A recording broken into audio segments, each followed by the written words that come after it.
ஒரு அச்சுதன் நாயர்னு ஒரு நாயர். வாழ்க்கையில் சில பேர் எல்லாத்தையும் சம்பாதிச்சு முடிச்சிருவான். 40 வயசுல 45 வயசுல ஃபினிஷ். இதுக்கு மேலே சம்பாதிக்கிறதுக்கு ஒன்றும் இல்லை. இதுக்கு மேலே ரியல் எஸ்டேட் போடுறதுக்கு நிலமே இல்லை. திருப்பத்தூரை சுற்றி அப்படிலாம் அவன் முடிவுக்கு வந்துடுவான். ஏன்னா எல்லாத்தையுமே அவன் க்ளோஸ் பண்ணிட்டு இருப்பான்.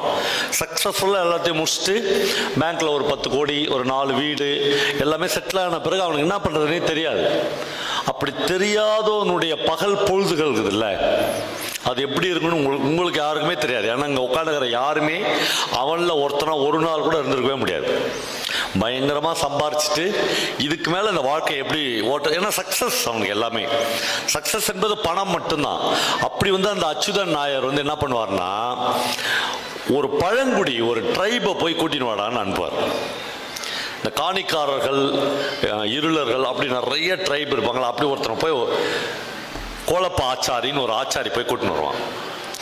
அவன் சொக்கா போட மாட்டான், ஒரு வேஷ்டியை கிழிஞ்ச வேஷ்டி கட்டினிருப்பான். அவன் இப்படி கை கட்டின்னு அச்சுதன் நாயர் முன்னாடி நிற்பான். என்னடே எப்படி இருக்கா அப்படிங்கிறவான். என்ன அந்த சாக்பையிலன்னு கேட்பார் அச்சுதன் நாயர். அவன் சொல்லுவான், இல்லைங்க ஒரு அபூர்வமான பொருள் எடுத்து வந்துக்கிறானா, வாழ்க்கையில் நீங்கள் பார்த்தே இருக்க முடியாதான், அதை உங்களுக்கு கொடுக்க வந்துக்கிறான்னு சொல்லுவார். அப்படின்னாடே அபூர்வமான பொருள் அப்படின்னு அச்சுதன் நாயர் கேட்பார். அப்போ அந்த பழங்குடி அந்த சாக்பையை பிரித்து அதை எடுப்பான். ஒரு பலாக்காய்ங்க அப்படின்னு சொல்லுவான். பலாக்காய் இப்போ என்னடா அற்புதம், எங்கள் வீட்டில் 10 மரம் கிடக்குது, காய்ச்சி தொங்குது, இந்த பலாக்காயை பிடிங்கன்னு கொடுப்பான். இவன் வாங்கி பார்த்தா அது வெங்கலத்தில் இருக்கும், உள்ள வெயிட்டே இருக்காது. பலாவில் வச்சுக்கிற முள் ஃபுல்லாக இருக்கும். பலாக்காய் நீங்கள் பார்த்துருந்தீங்கன்னா தெரியும், ஒரு ஒழுங்கற்று இருக்கும். யாரோ ஒரு பெரிய கலைஞன் இந்த வெங்கலத்தில் செய்யப்பட்ட பலாக்காயை அப்படியே செஞ்சிருப்பான். ஒழுங்கற்று இருக்கும். ஒரு முள்ளு கையில் குத்தும், அவ்வளோ கரெக்டாக செஞ்சிருப்பான். அபூர்வமாக இருக்கும். உடனே அந்த அச்சுதன் நாயர் இவனை பார்த்து கேட்பான், இது எப்படி உங்கள் வீட்டுக்கு வந்துச்சுன்னு கேட்பான். நண்பர்களே, ஒவ்வொரு வார்த்தைக்கும் இந்த உலகத்தில் ஒரு அர்த்தம் இருக்கிறது, ஒரு கிளாஸ் இருக்கிறது, ஒரு வர்க்கம் இருக்கிறது. உங்கள் வீட்டுக்கு எப்படி இதை வந்துச்சு அப்படின்னு அவன் கேட்டான்னா அதுக்கு என்ன அர்த்தம்னா, இதெல்லாம் எங்கள் வீட்டில் இருக்க வேண்டியதுன்னு அர்த்தம். எங்கள் வீட்டு ஷோ கேஸில் இருக்க வேண்டியது, எங்கள் வீட்டு டீப்பா மேலே நாங்கள் அழகுக்கு வைக்க வேண்டியது. ஒரு பழங்குடி நாய் நீ உன் வீட்டில் எப்படா? அவன் சொல்லுவான், இல்லை இல்லை எசமா, எங்கள் தாத்தா காலத்துலேருந்து இது எங்கள் வீட்டில் தான் இருக்குது. எங்கள் தாத்தாவுக்கு, அம்மா உங்களுக்கு கொஞ்சம் கஷ்டமாக இருந்தால் நீங்கள் வெளியே போய் பேசணுமா ப்ளீஸ், நீங்கள் தான். எங்கள் தாத்தாவுக்கு நிறைய கணக்கு போட தெரியும். அது எப்படி உங்கள் தாத்தாவுக்கு கணக்கு போட தெரியும் அப்படின்னா என்ன அர்த்தம்? கணக்கு போடுறதெல்லாம் நாங்கள், படித்ததெல்லாம் நாங்கள், வேலை செய்ய வேண்டியதெல்லாம் நாங்கள். நீ எனக்கு கீழே நீ எப்படா உங்கள் வீட்டில் எப்படா ஒருத்தனை கணக்கு போட? இல்லைங்க, இப்போது ஒரு நெல் வயலை பார்த்த உடனே 700 மூட்டை 70 மூட்டை நெல் ஆகிடும் அப்படின்னு நீங்களும் நானும் சொல்லிடலாம். இவங்க தாத்தன் இந்த 70 மூட்டை நெல்லில் எண்ணி பார்த்தா எத்தனை நெல் இருக்குன்னு சொல்லுவாங்கன்னு சொல்லுவான். அவன் அசந்துருவான். என்னடே சொல்ற நெல்? யாருமே எண்ணி பார்க்க மாட்டாங்கன்ற திமிரில் தானே சொல்கிறேன். இல்லைங்க, ஆள் வச்சு நீங்கள் எண்ணி பார்க்கலாம். உண்மையிலேயே அந்த கணக்கை அப்படியே வரையிலும் கொண்டு வந்துக்கிறாங்க. எப்படி கொண்டு வந்த? அதெல்லாம் ஒரு தெய்வத்தோட சக்திங்க. பொண்டாட்டி கூப்பிடுவார் அச்சுதன் நாயர். கூப்பிட்டு ஒரு 10 படி உளுந்து எடுத்துருவாங்க. உளுந்து முறத்தில் எடுத்துன்னு ஒரு 10 படி உளுந்த கீழே கொட்டுவாங்க. இதில் எவ்வளோ உளுந்துக்குதுன்னு சொல்லு. அவன் பார்த்துட்டு 18,436 உளுந்துங்க அப்படின்னு. ஆள் வச்சு எண்ண மாட்டேன்ற திமிரில் சொல்லாத. வீட்டில் 10-15 பேர் சாப்பிட்டு தண்ட கர்மாந்தத்துக்கு சும்மாக்குறான். இப்போ நான் எண்ணெய் வைக்கிறேன், எண்ணிக்கங்க. 10 உளுந்து அதிகமாக இருக்கலாம், 10 உளுந்து கம்மியாக இருக்கலாம், அவ்வளோதான். அது கூட ஏன்னா இந்த உளுத்து போன உளுந்துக்குது இல்லை, அது போயிடும். ஆனால் நம்ம கணக்கு என்றைக்குமே தப்பாக இருக்கு. இங்கே வா 10 பேர், நீ வேலையே வேணாண்டா, இது என்னடா இப்படி ஒருத்த நிற்கிறான், எண்டா 10 பேர் உட்காந்து எண்றான். கரெக்டாக எண்ணின்னு இருக்கும்போது ஒரு 3 மணி நேரம் பொறுத்து எசமா கணக்கு கரெக்டாகுது. எவ்வளோ? 18,348. இவனை பார்க்குறான், என்னடா சொல்கிறான்? அப்போ பொம்பளை தலைமுடியில் இருக்கிற மயிர் எவ்வளோன்னு எண்ணிடுவியோ அது நக்கல். அது என்ன நக்கல்னா, ஒரு பழங்குடியினர்கிட்ட, ஒரு ட்ரைபு கிட்ட, ஒரு உயர் ஜாதி மனோபாவத்தோட உளுந்த எண்ணிட்ட, என் பொண்டாட்டி தலையில் இருக்கிற முடியை எண்ணிடுவாடா அப்படின்னு கேட்கறது. எண்ணிடுவாங்க. அவங்க தலையில் மொத்தமே 24,347 முடிதாங்க இருக்குது. இப்போ மொட்டை அடித்து அந்த அம்மாவை கூட்டின்னு வந்து தனியாக ஆள் வச்சு எண்ண முடியாதுல்ல. இந்த உண்மையை அவன் ஒத்துந்தான் ஆகணும். இப்படி எல்லாம் முடியுது. சரி, இப்போ என்ன ஏன் பார்க்க வந்த? அவன் சொல்லுவான், ஒன்றுமே இல்லைங்க, இந்த கதையை சொல்ல முடியல என்னால். ஒன்றுமே இல்லைங்க, என் பையனை காலேஜில் சேர்த்துக்கிறேன், 1000 ரூபாய் ஃபீஸ் கட்ட பணம் இல்லை, இந்த வெங்கல பலாப்பழத்தை வச்சு நான் 1000 ரூபாய் கொடுங்கன்னு கேட்பான். நம்மளை மனித குலம் தோன்றினதிலிருந்து இவ்வளோ பெரிய கலைஞர்களும் இவ்வளோ பெரிய வல்லுநர்களும் பணம் இல்லை என்று அவமானப்படுகிற ஒரு இடத்தில் வெற்றி அடைந்தவன் முன்னால் அல்லது உயர்ந்த ஒரு ஜாதிக்காரனின் முன்னால் தாழ்ந்து சகலமும் தேய்ந்து ஒரு நாய் மாதிரி நிற்கிற நிலைமையை எழுத்தாளர்கள் தொடர்ந்து சொல்லிக்கொண்டே வருகிறார். 1000 ரூபாய் கொடுங்க,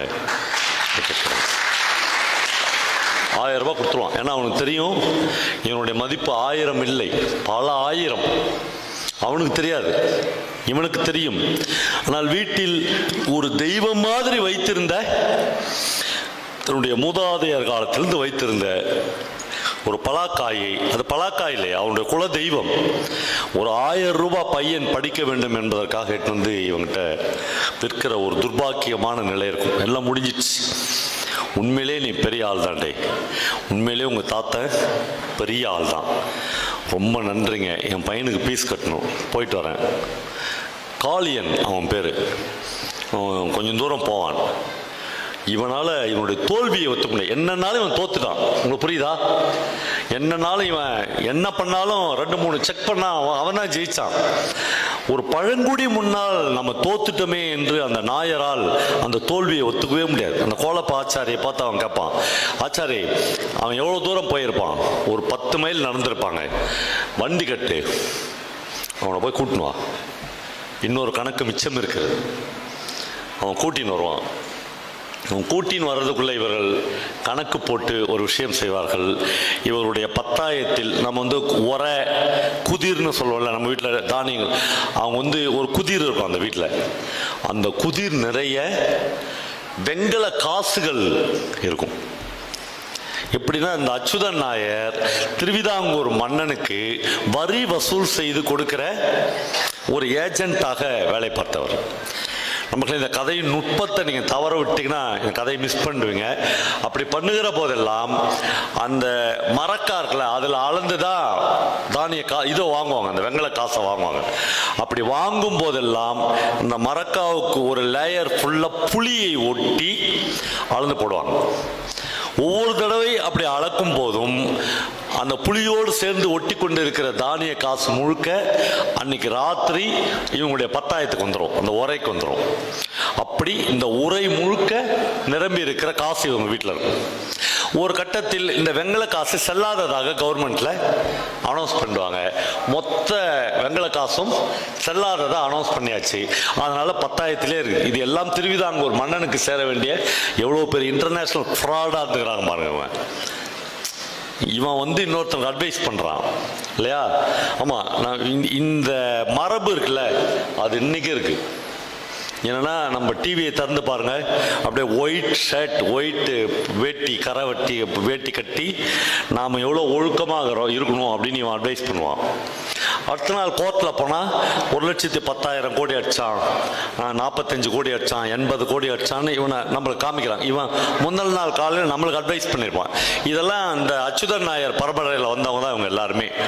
இன்னுமே அப்படியே தொடருது இது முழுக்க முழுக்க. அப்போ வந்து இவனை கூட்டின்னு வர சொல்லுவான். இவன் கூட்டின்னு 1000 ரூபாய் தான் சாமி திருப்பி கேட்க போறாரு எஜமா அப்படின்னு அவர் பயந்துன்னு வந்து நிற்பான். கணக்கில் நீ உங்கள் குடும்பமே ரொம்ப பெரிய புலியாலே அப்படின்னு கேட்பான். ஐயோ சாமி, நான் அப்படி சொல்லலை, எங்கள் தாத்தாக்கிட்டேருந்து நானும் எல்லாம் கற்றுக்கினேன்.